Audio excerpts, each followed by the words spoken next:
नमस्कार साथियों। बड़े दुर्भाग्य की बात है कि हमारी स्वायत्तता पर पुनः हमला किया गया है। ये संगठित जो तथाकथित संगठित गिरोह है उसके द्वारा, जिनको हम लोग भी अच्छा मानते थे, बीपीआरओ या अन्य जो भी थे सहयोगात्मक कार्य भी कर रहे थे, लेकिन ये साजिश करके साजिशन एक नया घटनाक्रम को अंजाम दिया गया जो कि संविधान के विरुद्ध है और स्वायत्तता पर हमला है। जिस प्रकार से टेंडर पर उस समय हमला किया गया था, टेंडर प्रक्रिया अपनाने का, उसी प्रकार एक नया साजिश करके 15वीं वित्त आयोग की राशि में ई ग्राम स्वराज पोर्टल पर ब्लॉक एडमिन के रूप में प्रखंड स्तर पर प्रखंड पंचायत राज पदाधिकारी को बी एडमिन के रूप में नामित किया गया है, जो कि कल आज मतलब ये 2 तारीख को के डेट में निदेशक पंचायती राज के द्वारा जारी किया गया पत्र। वह पत्र कहीं से भी नहीं, पूरे देश में किसी राज्य में बी एडमिन नहीं है। ग्राम पंचायतों के पास संसाधन है, आर्थिक व्यवस्थाएं सरकार देती है, वित्त आयोग की राशि देती है, और उस वित्त आयोग के नियमों के विरुद्ध और संविधान के नियमों के विरुद्ध जाकर के, संवैधानिक प्रावधानों का उल्लंघन करके और विभाग के द्वारा निर्णय लिया गया है, उस निर्णय का हम लोग पुरजोर विरोध करते हैं, पुरजोर खंडन करते हैं और अविलंब मांग करते हैं बिहार सरकार के पंचायती राज मंत्री से और विभागीय सेक्रेटरी से कि अविलंब उस पत्र को वापस कराया जाए, नहीं तो सारे पंचायत प्रतिनिधि आंदोलित हो चुके हैं और इसका खामियाजा पूरे सिस्टम को भुगतना पड़ेगा। और सिस्टम में जो रहने वाले लोग हैं उनको भी कहना चाहते हैं, हर चीज हम लोग जान रहे हैं और हमसे कहीं छिपा हुआ नहीं है। बहुत व्यवस्थाएं जिसको हम नहीं खोलना चाहते थे, कल के बाद अगर फैसला वापस नहीं होता है तो सीरीज बना करके और एक एक सिस्टम को हम लोग अध्ययन किए हुए हैं, जानते हैं कि कौन सिस्टम कहां आरजीएस के राशि का किस प्रकार से क्या किया जाता है और व्यवस्थाएं क्या की जाती है और कौन कहां क्या किस रूप में मिलता है और कौन किस संगठन से कब किस प्रकार का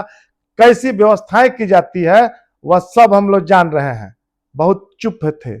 आप लोग समझ गए थे। हम लोग प्रखंड स्तर पर पंचायत समिति के सिस्टम नहीं है और जिला स्तर पर जो जिला परिषद के सिस्टम है और जिस प्रकार से पंचायत समिति के सिस्टम को कमजोर करने का काम किया गया और डोंगल तक प्रमुख से छीनने का काम किया गया, मैं वैसे प्रमुख लोगों से भी कहना चाहता हूं कि आप लोगों के कारण भी आप लोगों ने आवाज नहीं उठाया।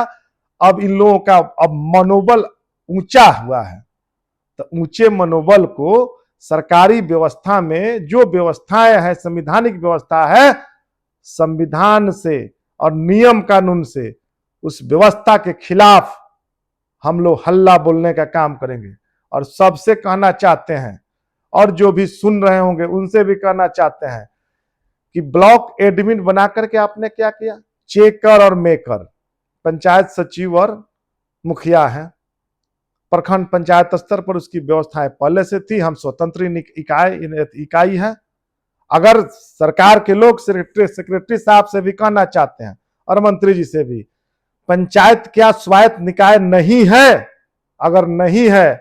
तो वह लिखित दे दीजिए कि पंचायत स्वायत्त निकाय नहीं है। मैं साफ साफ कहना चाहता हूं कि स्वायत्तता पर हमला बर्दाश्त नहीं किया जाएगा और साफ कहना चाहते हैं कि अविलंब पंचायत में योजना का पर काम होगा और ब्लॉक लेवल पर यह तंत्र डेवलप करने का एक साजिश रचा जा रहा है कि बीपीआरओ अप्रूव्ड करेंगे तब उसका भुगतान पंचायत स्तर पर कराने का काम किया जाएगा। यह बर्दाश्त नहीं होगा और सबसे कहना चाहता हूं, पंचायत प्रतिनिधियों से भी कहना चाहता हूं, और मैं हल्ला बोलने कल तो मैं पटना पहुंच रहा हूं, सभी को सूचनाएं दे रहा हूं, अल्टीमेटम दे रहा हूं और सबसे अनुरोध है कि आप सभी से भी अनुरोध है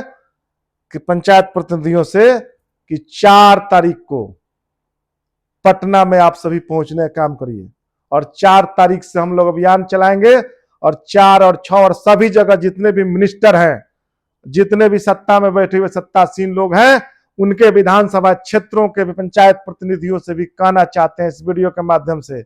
कि आप सभी एकत्रित होइए, और खासकर सभी लोगों से जो पूर्व में हम लोग जिस प्रकार से टेंडर मैनुअल को भी हम लोग वापस कराने का काम किए थे, जो एक साजिश रची गई थी, वही समस्या फिर आने का काम हुआ है। इसलिए इस साजिश को नाकाम करना है, आपके अस्तित्व की लड़ाई है। आप सभी मजबूत हुई, और सभी को हम बताना चाहते हैं, और बैठे हुए सत्ता में बैठे हुए मंत्री जी को भी बताना चाहते हैं, और सभी लोगों को बताना चाहते हैं, और सभी लोगों को कहना चाहते हैं कि हम लोग अब बाध्य होकर के, सब तय है, अब हम लोग सभी जिलों में सभी अध्यक्ष जी को भी कहना चाहते हैं कि इस्तीफा अपना तैयार रखिए, और देखते हैं कि किस में कितना दम है, और सभी लोग इस्तीफा तैयार करके रखिए, और सभी लोग से हम लोगों का साफ है कि एक लेटर पैड पर सभी लोग सामूहिक इस्तीफा तैयार करके रखिए, और सभी लोग हम लोग मुख्यमंत्री को देने का काम करते हैं कि मुख्यमंत्री जी आप ही चलाने का काम करिए। ये अधिकारी बैठ करके क्यों नहीं, हम तो चाहते हैं कि पटना में बैठ करके चलाने का काम करिए, पटना में ही बना दीजिए ऑफिस ना भैया, क्या जरूरी है पंचायत को चलाने का। पंचायत को आप सबको मूर्ख मत समझिए, और व्यवस्था की पोल खोलना, हम लोग चुप थे किस प्रकार के सोलर स्ट्रीट लाइट में कहां कौन इन्वॉल्व है, क्या है नहीं है, और ये आरजीएस की राशि में क्या हो रहा है, और किस प्रकार की व्यवस्थाएं दी जा रही है, और कौन संगठन कभी बीपीआर कभी डीपीआर क्या क्या होता है, घालमेल हम लोग नहीं जान रहे हैं। हम लोग सब बात को जान रहे हैं, लेकिन उजागर नहीं कर रहे थे। सभी बातों को, सभी तथ्य, सभी साक्ष्य एविडेंस के साथ, एविडेंस भी मौजूद है कि कौन कहां क्या कर रहा है। उस साक्ष्य को लेकर के भी हम लोग सरकार को बताने का काम करेंगे, और सरकार को दिखाने का काम करेंगे, मुख्यमंत्री जी को बताने का काम करेंगे। इसलिए मेरा अपील है, मेरा अनुरोध है कि इस वीडियो के माध्यम से संदेश भी देना चाहते हैं कि आप सभी और विभाग में बैठे हुए जो जितने भी बड़े अधिकारी हैं, हुक्मरान हैं और मंत्री जी हैं, अविलंब इस फैसला पर संज्ञान लीजिए, और अविलंब फैसला को वापस आपको लेना पड़ेगा। ये मेरा अनुरोध है, नहीं तो हम लोग पूरी मुस्तैदी से सरकार को, सारी व्यवस्था को हम लोग बताने का काम करेंगे कि ये गलत निर्णय है, इसको वापस करना पड़ेगा। जय हिंद, जय पंचायती राज।